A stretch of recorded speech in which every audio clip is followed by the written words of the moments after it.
Le régime militaire nigérien issu d'un coup d'État a accusé samedi la France de déployer des forces dans plusieurs pays ouest-africains en vue d'une agression contre le Niger. La junte dit avoir constaté que des avions militaires, des hélicoptères ainsi que des véhicules blindés auraient été déployés en Côte d'Ivoire et au Bénin.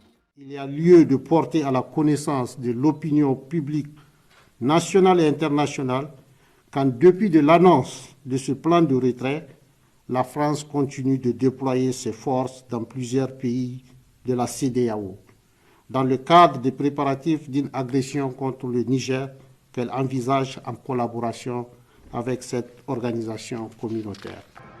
Paris ne reconnaît pas le régime militaire du général Tchiani à la tête du coup d'État.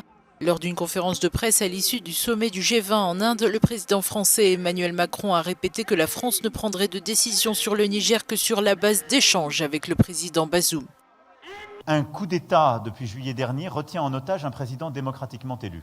La France a une position simple, nous le condamnons, nous demandons la libération du président Bazoum et la restauration de l'ordre constitutionnel, et nous ne reconnaissons aucune légitimité aux déclarations des putschistes, puisque le président Bazoum n'a pas renoncé à son pouvoir. Et donc, si nous redéployons quoi que ce soit, je ne le ferai qu'à la demande du président Bazoum et en coordination avec lui, pas avec des responsables qui aujourd'hui prennent en otage un président.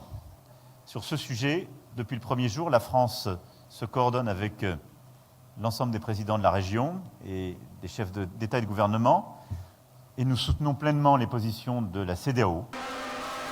Le Niger est un partenaire stratégique de la France qui compte actuellement quelques 1500 militaires dans ce pays clé dans la lutte anti-djihadiste.